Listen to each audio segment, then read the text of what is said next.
We are currently in Kununurra in the East Kimberley, just short of the Northern Territory border. Now, we had plans to get to Kununurra, but we ended up getting here a little ahead of schedule. 10 days early ahead of schedule.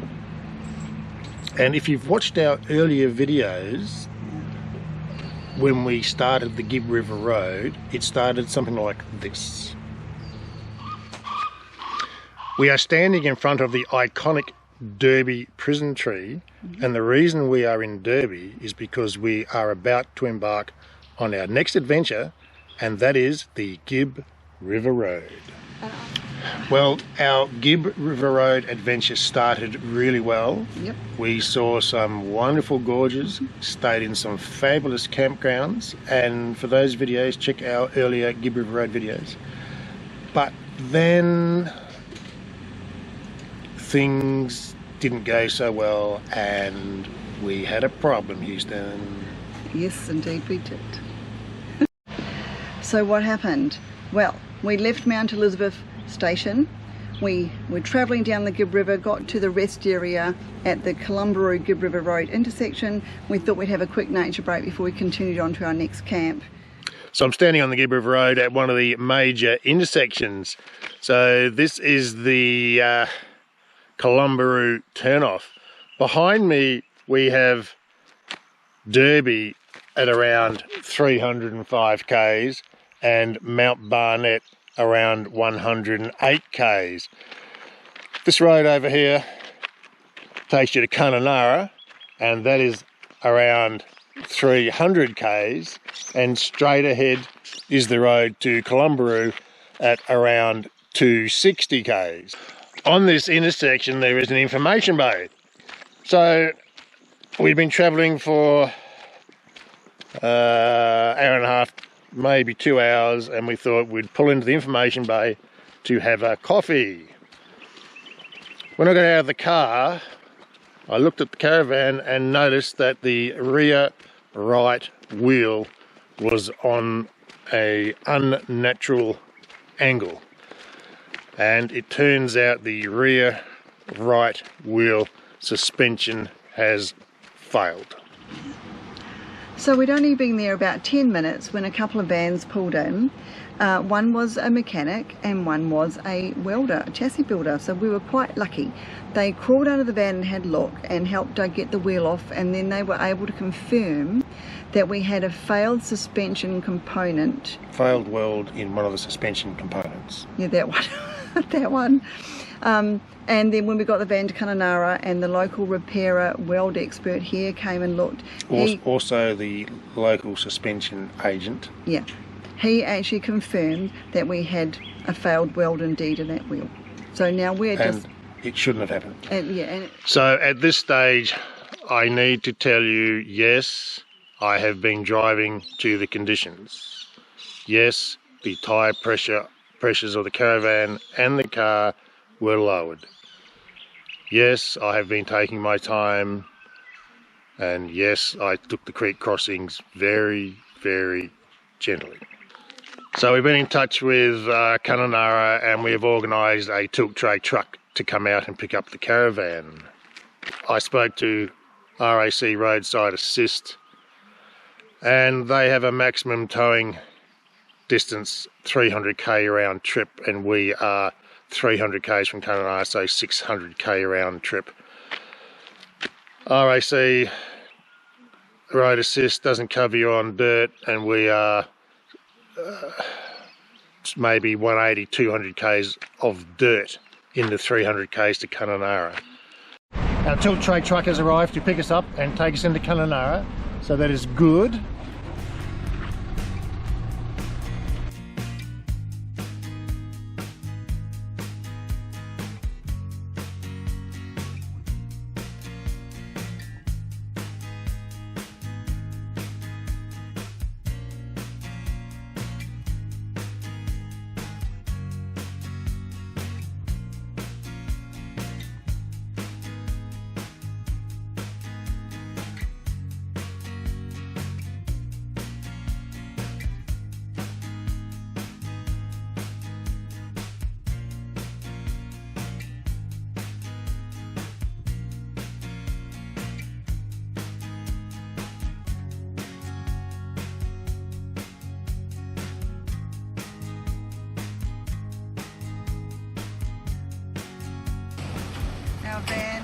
arrived in Kununurra.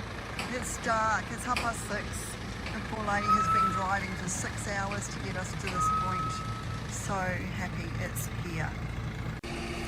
Right, we've landed, thank goodness. Oh my God. Woo! What an effort, but done. Okay, well that was 3 weeks ago and we are still here in the Ivanhoe Caravan Park. When we first broke down, JB Warranty were excellent in their help, and so were Alco and particularly Ryan, so thank you very much. But the reason we were still here for so long was really waiting for the parts to come, because Kununurra is a long way from Melbourne. Anyway, the parts arrived and we're ready to set off tomorrow. So yesterday the caravan was picked up by East Kimberley Towing and taken to Coventry Machine Works for repairs. Now, as Nat said, it took some time for the parts to get here, but JB Warranty and Alco were very helpful, so we thank them for that. Can't fault them. And East Kimberley Towing was also very helpful because they suggested we come to the Ivanhoe Caravan Park, which we did, because they have a couple of bays allocated to sick caravans, usually caravans that come in from the Gibb River Road. It's a hospital ward. Yeah, it's a bit like a hospital ward, and there is plenty of room for the tilt tray to drop off and pick up. So that's been very helpful. Yep. And the Ivanhoe Caravan Park people have been here very helpful because we've extended our stay several times. Yep. Because as Nat said, we've been here for 3 weeks now. Yep. So, as I said, the caravan was picked up yesterday and taken to Coventry Machine Works for repairs. As suspected, the issue was a failed weld on one of the suspension components. It looked a bit like this, and as you can see, the weld clearly failed. Anyway, Mark at Coventry, a very professional, skilled, qualified person, fixed the problem, and we believe we're back in business. Woohoo, yeah, here we go, finally. But yeah, wonderful people up here, so helpful. It's been an amazing experience considering the circumstances. Yeah, and even down to the fact when the van went yesterday, we were just sitting with our outdoor table and chairs, and there was people in the caravan park, wasn't there, coming to say, would you like a coffee? Are you guys all right? What happened? Can we help you? So it was a real sense of community spirit all the way around, wasn't it? Yeah. Yeah, it was lovely. Everyone had the time to assist us. It was amazing. Yeah, it really was. Even down to the guys back at the Gibb. Initial breakdown, they were very helpful, and it's nice to know that people will stop and help. Yes, and for a bad situation, we've actually been really fortunate, and we're grateful for the help and support we've had, aren't we? That's exactly right. Yeah. So we're going to be off tomorrow to Wyndham. Pentecost. No, Pentecost River, that's right, we're going to do a free camp there. Woohoo, yay! Finally. And then Orquestro, so stay tuned. Thanks for watching. Don't forget, like, share, subscribe, and keep on watching. Keep on watching. Bye. See ya.